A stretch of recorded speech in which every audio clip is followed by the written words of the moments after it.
to the third Ministerial Conference on Counter-Terrorism Financing. Friends, it is significant that this conference is happening in India.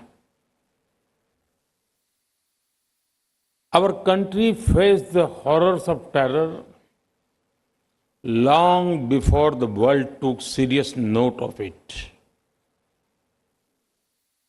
Over the decades, terrorism in different names and forms tried to hurt India. We lost thousands of precious lives, but we have fought terrorism bravely. The delegates have a chance to interact with a country and people who have been firm in tackling terror.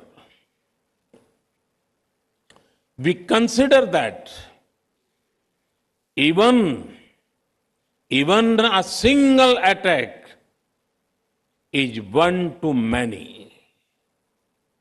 Even a single life lost is one too many. So, we will not rest till terrorism is uprooted. Friends, this is a very important gathering. It should not be seen as a gathering of ministers only, because it deals with a subject that impacts entire humanity. The long-term impact of terrorism is particularly hard on the poor and on the local economy. Be it tourism or trade. Nobody likes an area that is constantly under threat. And due to this, the livelihoods of people are taken away.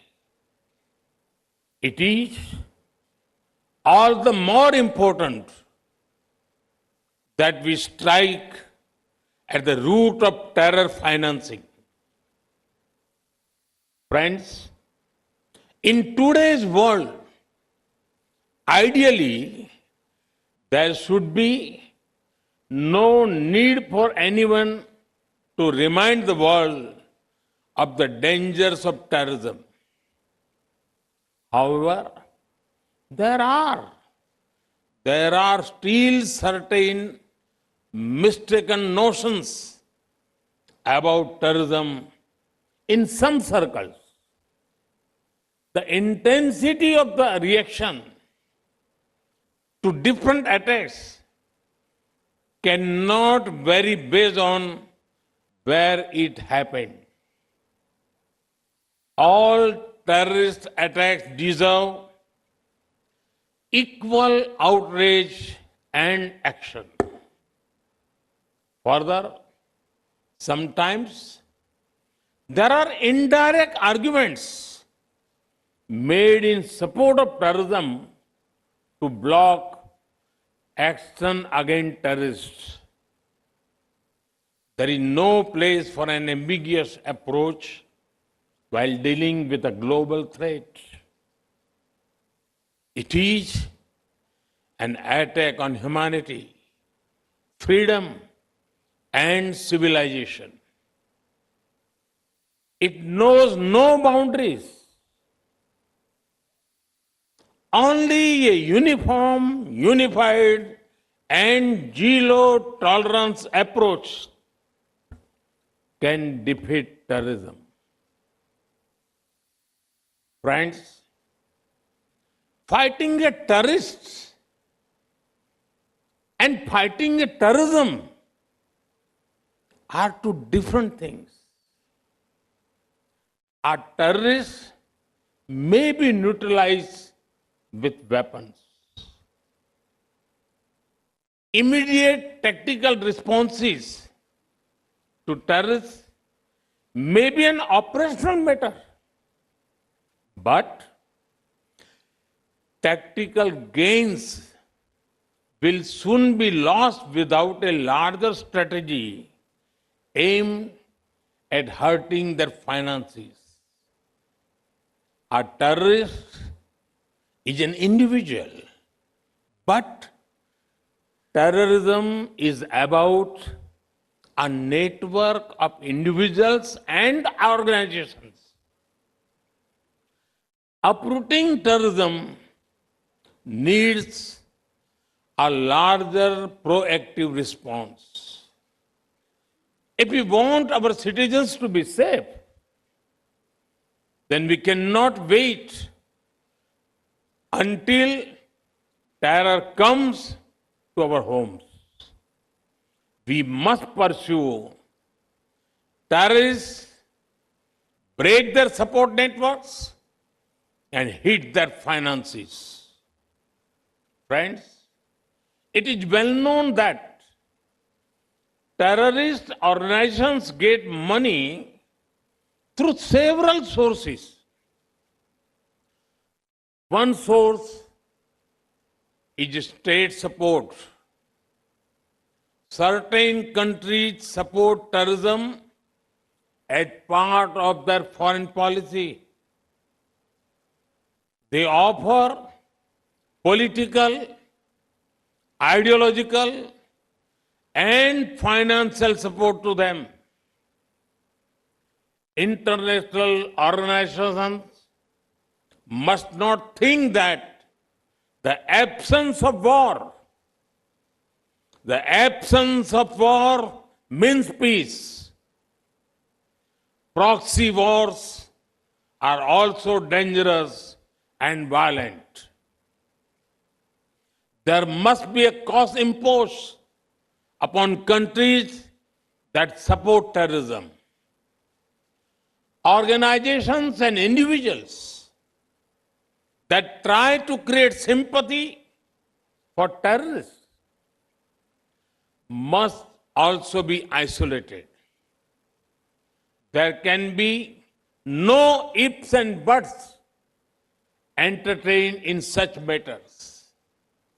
The world needs to unite against all kinds of overt and covert backing of terror. Friends, one of the sources of terror funding is organized crime. Organized crime should not be seen in isolation. These gangs often have deep links with terrorist outfits. The money made in gun running, drugs, and smuggling is pumped into terrorism. These groups help with logistics and communication too. Action against organized crime is extremely important in the fight against terror. At times, even activities like money laundering and financial crimes have been known to help terror fundings.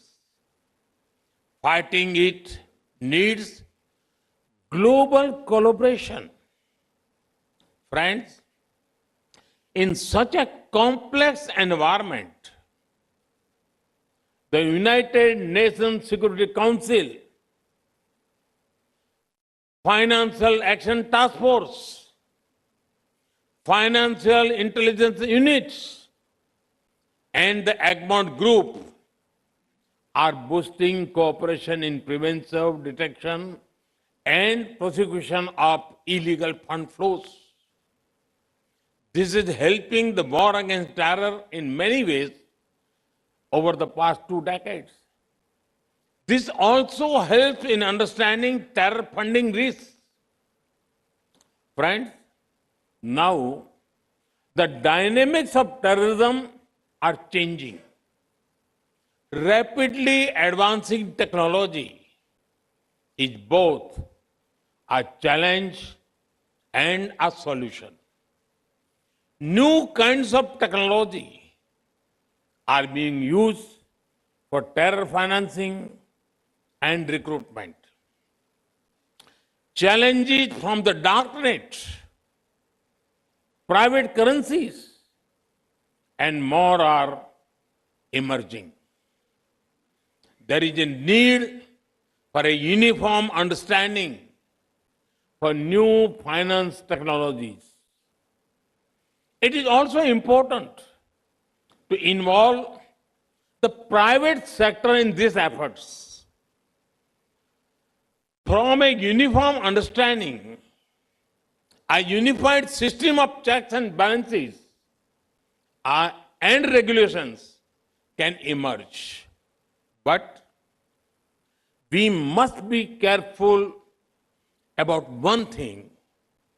The answer is not demonize technology. Instead, it is to use technology to track, trace, and tackle terrorism. Friends, today, cooperation is needed, not only in the physical world, but also in the virtual world too. The infrastructure used for cyber terrorism and online radicalization is disturbing. Some also offer weapons training from a remote location and online resources, communications, travel, logistics. There are many links of the chain in different countries. Each country can and must act against the part of the chain within the reach.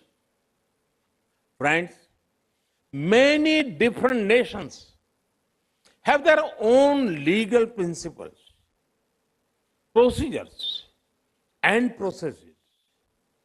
Sovereign nations have a right to their own systems. However, we must also be careful not to allow extremists to misuse differences between systems. This can be prevented through deeper coordination and understanding between governments. Joint operations, intelligence coordination, and extradition help the fight against terror. It is also important that we jointly address the problem of radicalization and extremism. Anyone who supports radicalization should have no place in any country. Friends, over the last few months, many conferences have been held in India relating to different dimensions of security. India hosted the General Assembly of the Interpol in New Delhi, a special session of the United Nations Security Council Counter-Terrorism Committee happened in Mumbai. At this No Money for Terror conference, India is helping build global momentum against terror funding. Our intention is to bring the world together in taking the war against terrorism to the next level. Friends, I wish all the participants success in the deliberations over the next few days. I'm positive that you will help in attacking terror funding in all its dimensions. Thank you. Thank you very much.